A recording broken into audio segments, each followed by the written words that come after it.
So what about the other 1% of the UFO phenomenon? Has there ever been legitimate sightings? As promised, we're going to cover this 1% in a future episode, but I'll share with you something a wise man once shared with me. Before we should start focusing on dealing with problems outside our world, we should first focus on solving the problems within our world.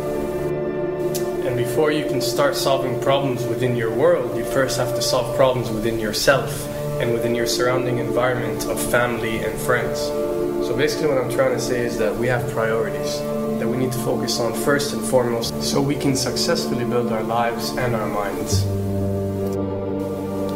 Now, it's no secret that the difference between what the government knows about UFOs and aliens and what is shared or released to the public is extremely enormous. And unfortunately, governments and several organizations on Earth are taking advantage of the UFO phenomenon to achieve worldly agendas.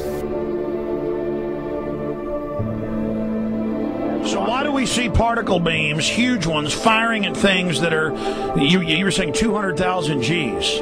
Yep. I mean, go over that.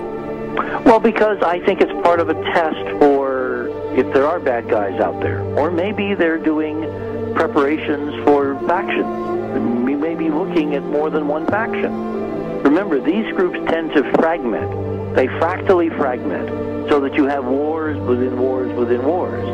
You know, but why would NASA release that footage? Well, remember, you've got all the good guys in NASA, and then you've got a few who are not good guys. The good guys don't know that there's something to keep secret. Remember, the lie's different at every level. They believe the lies they've been told. So when you set up a structure, an institution, which is supposed to be open and above board and is supposed to present live TV of the shuttle missions, they present live TV. Now, the controllers can't say, oh, well, you can broadcast this, but you can't broadcast that. Because the honest guys will then say, sure. Well, why can't we broadcast that? So people always say if this was happening, it would come out, and it is coming out. Well, I mean, I agree with you. When you've got the Catholic Church saying we need to love the aliens, they're our brothers, when you've got every major denomination saying it, when you've got all the movies, and you've got, you know, in the 80s, huge programs at the Olympics with aliens landing, you know, fake aliens, and you've got huge things the size of 3 football fields floating over Dallas, and stuff all over the place. Something's going on. And then I read government documents about fake extraterrestrial landings. You know, any of this. Why? I mean, you believe it's fake. Remember Operation Northwoods? Yes. Okay. Or we can go to the, September 11th. Governments do huge, big things to sway populations at key nodal points in history. They love hoaxes. Yeah, well, it's manufactured history is what it is. We are building, I mean, all my UFO friends, I need to shake them because they're so, frankly, they're extremely naive, Alex. They really believe we're building toward disclosure. I believe we're building toward a mass, carefully manufactured, fake event where ETs, who are really humans, who are really part of this secret clique, who are probably Nazis, you know, who have developed or perfected their technology from World War II, which is why you've got to get, you know, Joseph on. They are going to basically fake out the world. And there's an incredible window on the Nazi black ops programs, the compartmentalized, incredible high technology efforts that were being funded by the Nazi war machine, particularly toward the end of the war, in a desperate effort to win the war, and they fastened their hopes on several key technologies, some of which appear to be the control of gravity itself, which again is a separate piece of data from my work, which came at this from a hyperdimensional physics perspective. I mean, we know there's a lot of suppressed technology. I mean, 20 years after the B-2 bomber was already in service, they declassify it. So we have a lot of cases of that. We know there's a whole shadow government. This is technology and physics, Alex, that would make anything you think you know like a candle flame compared to a hydrogen bomb. This is a physics that literally allows you to rearrange time.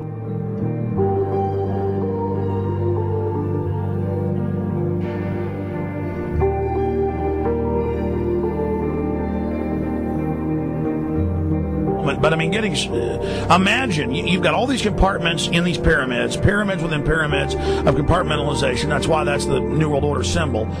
And we don't know what they've got because they are so secret. We know they lie so much. We just know it's advanced. Mainline scientists say they're 30 years advanced. So Richard C. Hoagland, what I'm saying to you is, I'm entertaining what you're saying. I respect you. I think you're a great guy. My only issue is, like you said, dealing with what we know they could be up to. The fact, Alex, we have done experiments. We have our own data. We have experiments now from the Soviet Union. 30, 40 years when the Iron Curtain came down, when Glasnost finally prevailed, a huge amount of stuff was declassified from the KGB as well.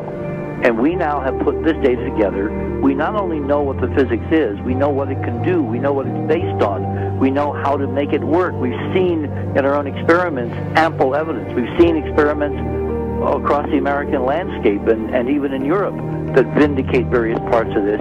And the latest thing I'm working on, it looks like von Braun himself was deeply involved in some of this early physics experimentation, but they're keeping all the good stuff for themselves. The reason is that if we got access to the good stuff, if we got access to the technologies, the energy, we wouldn't be worried about $4, $5 a gallon gas or $10 a gallon gas. We would live like people are supposed to live, all 6 billion of us who could live lightly on the earth, Alex, with this technology. And live longer. Absolutely, and better, and you could live to 200-300 and have the virility of your 20s and 30s. There's extraordinary medical breakthroughs, there's extraordinary physics breakthroughs, technology breakthroughs, energy. It's all been kept away. Think about it. We're already on a planet hurtling through space, all these wonders around you, and you've been taught it's bizarre to question, and that's because there's so many kooks in the alternative movement who do talk about ridiculous, Hollywood-style green men, instead of really looking at the shadow government and all these crazy secret societies that are admittedly running NASA and the shadow government. Now, ladies and gentlemen, during this talk that I'm going to give you, I'm going to explain to you the history of this phenomenon, who the secret government really is, and I will name them by name, the beginning group, the study group. I will tell you who they are today. I'm going to tell you what this is all about. I'm going to tell you who's selling drugs to your children, and I'm going to tell you why the United States government is afraid for you to find out what the truth is regarding UFOs.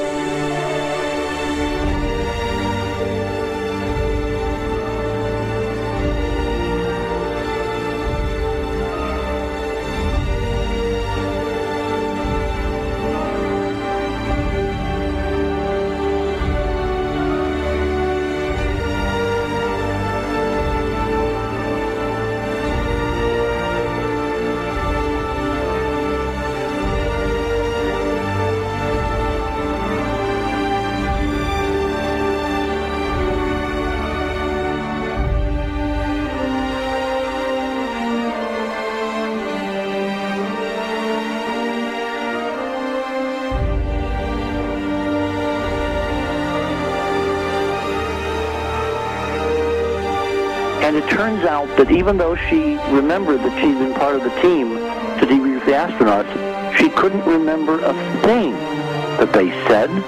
She couldn't remember why she no longer was working with NASA. She couldn't remember. In other words, her memory lapses were enormous, and I don't think they were feigned, because we now found the same pattern in all the flight crews. Because the awful truth, Alex, is they have been brainwashed. They have been mind controlled. They have had a technology, a very sophisticated technology, which took away the real missions that they experienced.